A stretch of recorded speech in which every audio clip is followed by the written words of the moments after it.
The dangerous cold is here and expected to stick around for a few days. What you can expect at our first alert forecast. And President Trump's longtime ally gets arrested. We're going over the charges brought against Roger Stone. This is News 3 at noon. Good afternoon, everyone. I'm Mark Kane. Thanks for tuning in to News 3 on this frigid Friday. We'll get to those stories in just a bit, but meteorologist Chris Reese is here now. We got a first alert. We got an alert day going on here. Yeah, an alert day for today, though that can actually come down here soon. I think a lot of those wind chill advisories are about to come down. 4 more alert days in our forecast as well. Wind chills right now, negative 12 here in Madison, negative 20 as you work your way down towards Janesville. But notice things are getting better, especially in the west. Hey, there's a wind chill of negative 2. It's the warmest we've been all day in a lot of those spots. And there we go. Those wind chill advisories have come down now. Actual temperatures anywhere from about negative 2 towards negative 5 degrees. Also, some of the warmer spots 1 degree above 0. That would be Milwaukee. Janesville at 0 right now. Here in Madison, we are at negative 2. The winds are calm, which has been in our favor, but that cloud cover now on the increase, and we'll see more cloud cover going throughout the rest of the afternoon and evening. I can't rule out a few flurries as well.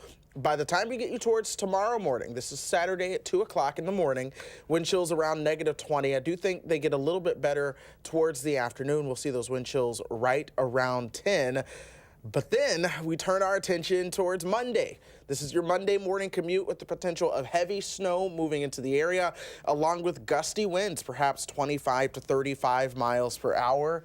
That would create whiteout conditions and blowing snow. So we're going to have to watch this one very, very closely. Alert days do continue.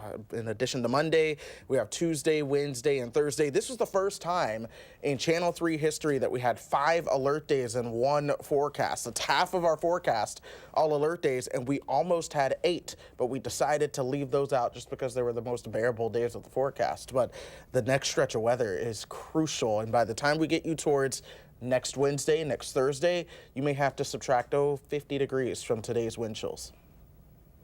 You wanted winter. I wanted the snow. Where's winter? Winter's here. Just so be careful out there. Yeah, absolutely. All right, Chris, we'll see you in a few minutes. And shelters here in Madison will not turn anyone away once the temperature reaches 20 below. That's without the wind chill. But still, shelters were already packed to capacity earlier this week when temperatures first dropped below 0. Here are some of those places you can go to get out of the cold. First United Methodist downtown is opening an emergency shelter. It's open till 4:30.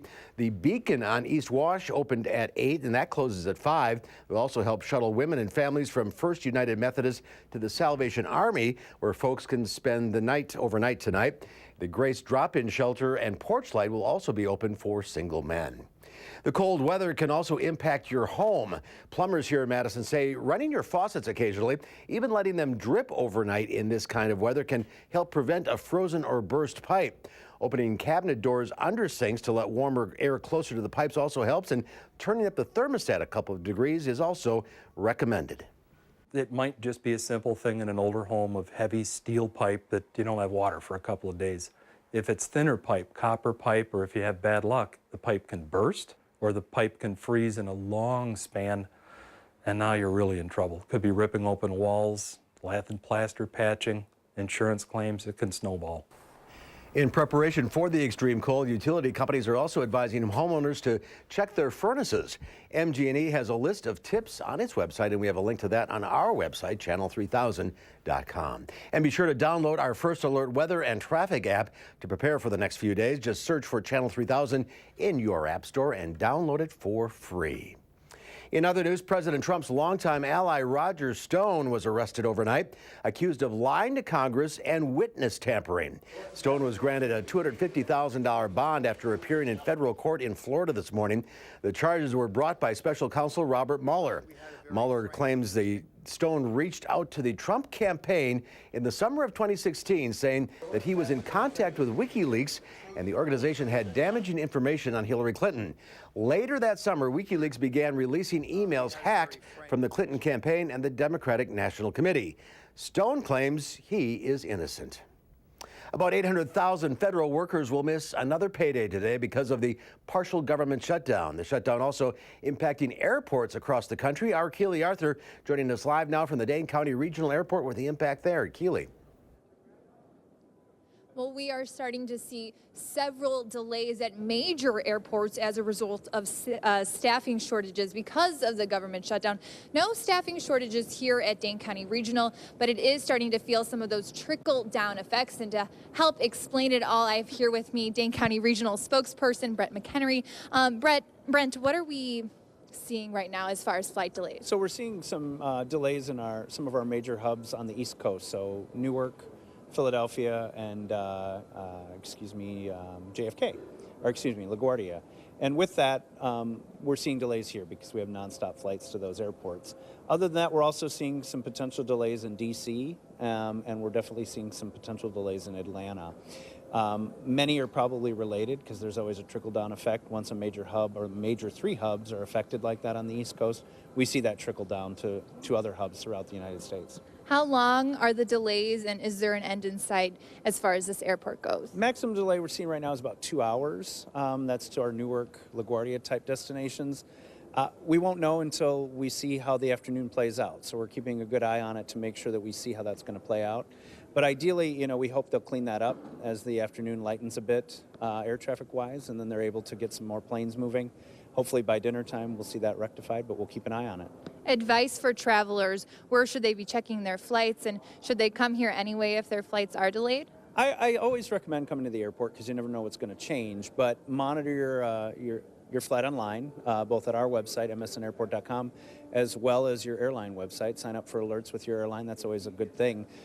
Just be patient, be calm, be cool, collected, and just be aware there might be changes today. All right, thank you so much, Brent McHenry from the Dane County Regional Airport. And like he just said, some slight delays here. Still come here if you are seeing delays on your flight. Hopefully things will be solved. We'll be monitoring the situation and giving you updates, of course, on Channel 3000, on Facebook, and on our later broadcasts. Back to you, Mark. All right, Keely Arthur reporting live from the Dane County Airport. Thank you. And there is some optimism on Capitol Hill today with a bipartisan push from senators to reopen the government, at least temporarily. Mo Olengi reports from Capitol Hill. The FAA blamed staffing shortages among air traffic controllers along the East Coast Friday for flight delays across the nation during the partial government shutdown. With the standoff at its 35th day, senators from both parties are working on a proposal to reopen the government for 3 weeks while border security talks continue. President Trump said he would consider the plan, but he wants a down payment on a wall first. If they come to a reasonable agreement, I would support it. The bipartisan cooperation comes after 2 competing bills to end the shutdown failed to pass the Senate Thursday. The motion is not agreed to.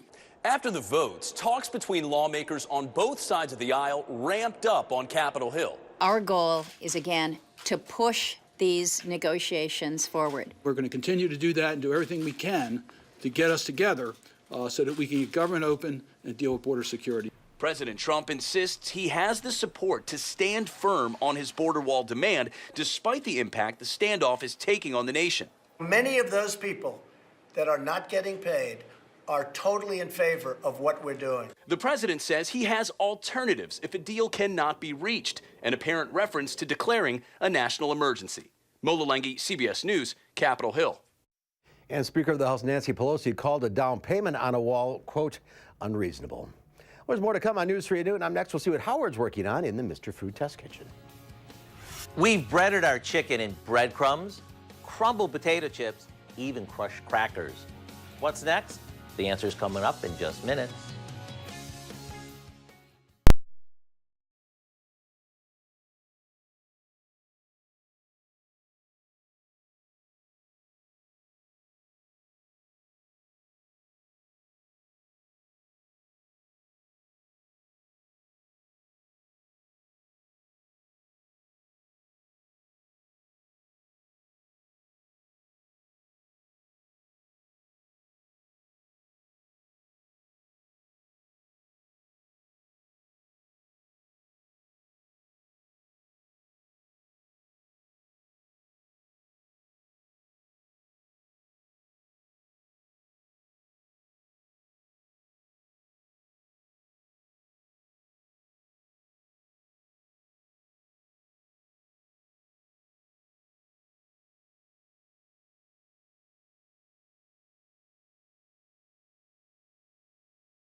We've breaded our chicken with breadcrumbs, crumbled potato chips, and even crushed crackers. Those are good, but compared to how we're making it today, they aren't nearly as exciting. You see, we're taking everyone's favorite potato tots and turning them into a coating that's downright awesome. Let me show you.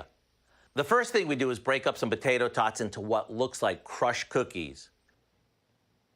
We mix that with some shredded cheddar cheese and a bit of salt and pepper. After trimming up some chicken breast, we dip those in a couple of beaten eggs and then into the potato and cheese mixture. After they're breaded, onto a baking sheet they go, and we spritz them with some cooking spray. These only take 20 minutes or so in a really hot oven, and when they're crispy and the chicken is cooked through, they're done. What we end up with is a super moist chicken breast with a coating that's packed with everything we love about potato tots, with the added bonus of the cheese. To get a copy of this recipe, go online and look for what we call cheesy potato tot chicken. I'm Howard of the Mr. Food Test Kitchen, where today we found a "why didn't I think of that" way for you to say, "Ooh, it's so good." Thank you, Howard. The cold is here, and we're seeing some of the coldest weather of the new year, with temperatures dropping dangerously low. Chris Reese joins us after the break with our first alert forecast.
Our Call for Action phone bank is open right now, ready to take on your consumer issues. You can call our hotline.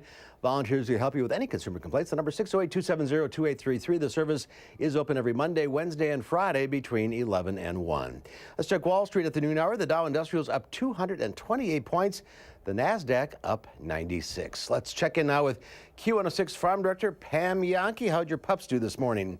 Well, they were shocked, just like their mother, when it came to that sudden blast when you open the door. But yeah, you know, it is all about livestock and our pets, Mark, when it comes to this dangerous situation. Obviously, I appreciate that people know what to do to protect themselves. But boy, when the livestock depend on you or the animals depend on you, you really have to slow down and take time. The state veterinarian at Department of Ag, Trade, and Consumer Protection just blasted out some information that they want people to keep in mind all weekend long. Like Chris said, we're looking at an extended period of this sub-zero weather.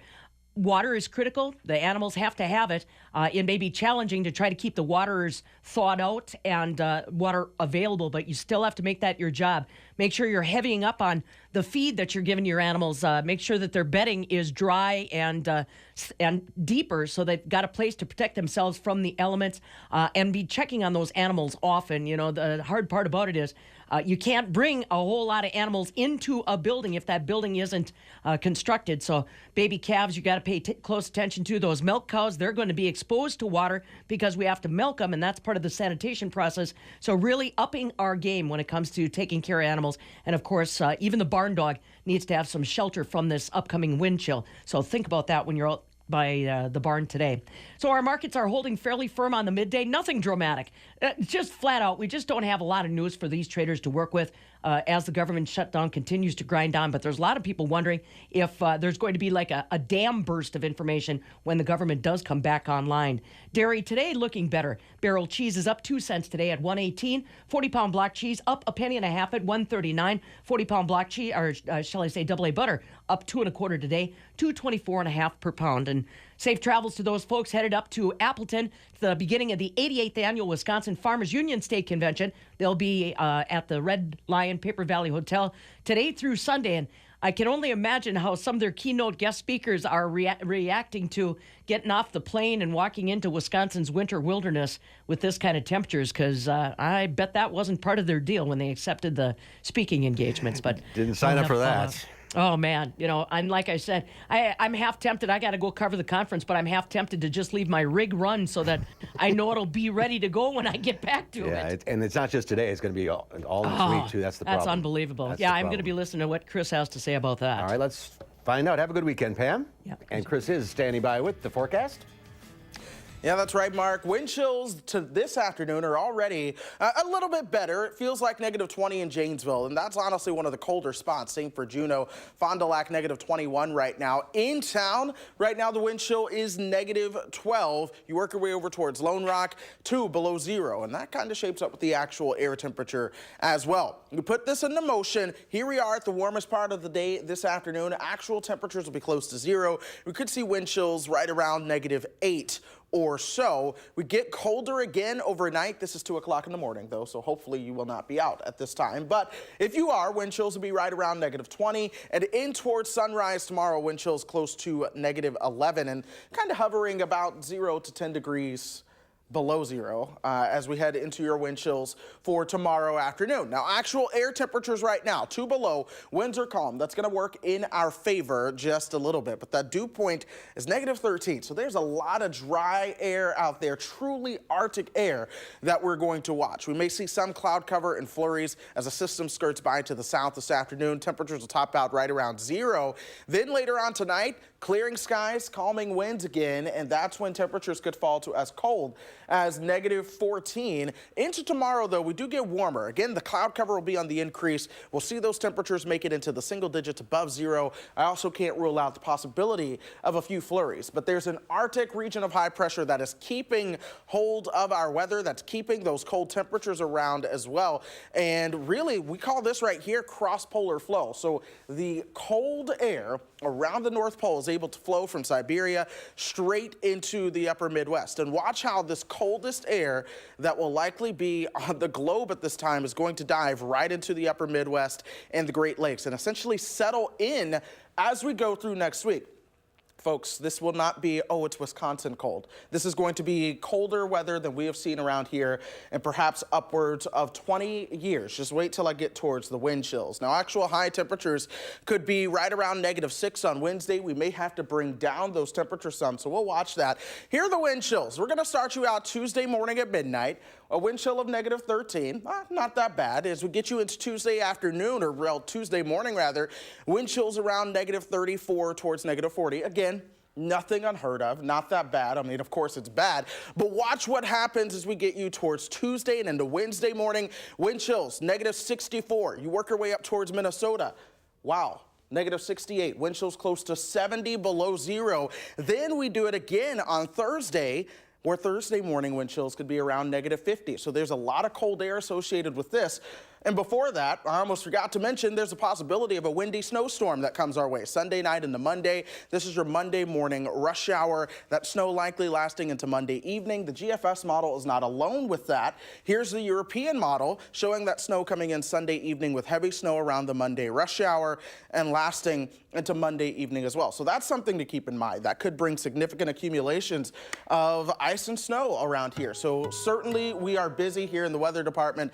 Temperatures are going to be tumbling down again next week. We have 5 alert days in our forecast. That's the first time we've ever had 5 alert days here in station history, and we almost went with 8, but the reality is Saturday and Sunday, along with next Friday, are some of the more bearable days in your forecast, and so we decided not to make them alert days for now, but then we do begin to warm up into the teens and 20s by the time we get you towards next Saturday and Sunday. So some brutally cold air on the way, Mark. All right, be careful. 53 days until spring. Yes. I just saw a counting down. Counting down. All right, Chris, thank you. There's more to come on News 3 at noon. While we may shiver out of all this, it's exactly the type of weather Lake Geneva is hoping for. We're exploring the ice castles next at noon.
Well, after a few weather delays, the ice castles in Lake Geneva are finally open for the season, and the 25,000 pounds of ice have children and even adults in awe.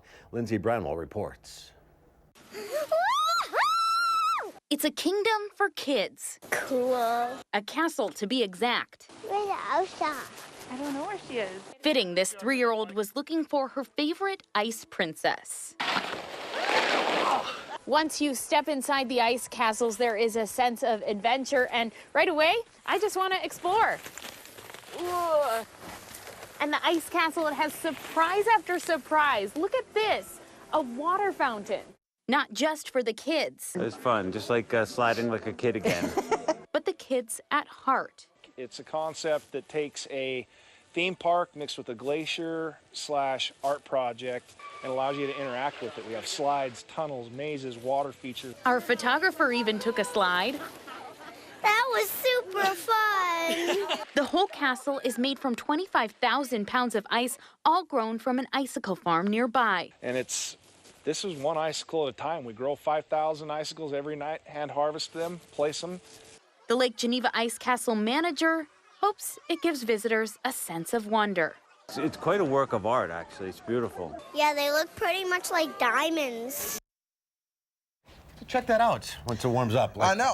June or July. I was thinking, you know, I might go see those. It's just too cold to do that right now. But Ironically, I know. It's going to get colder, though. That's the thing that gets me. By the time we get you towards next Wednesday, we could see wind chills as cold as 60 below zero that morning. All right, be careful out there. We'll see you back here at 4.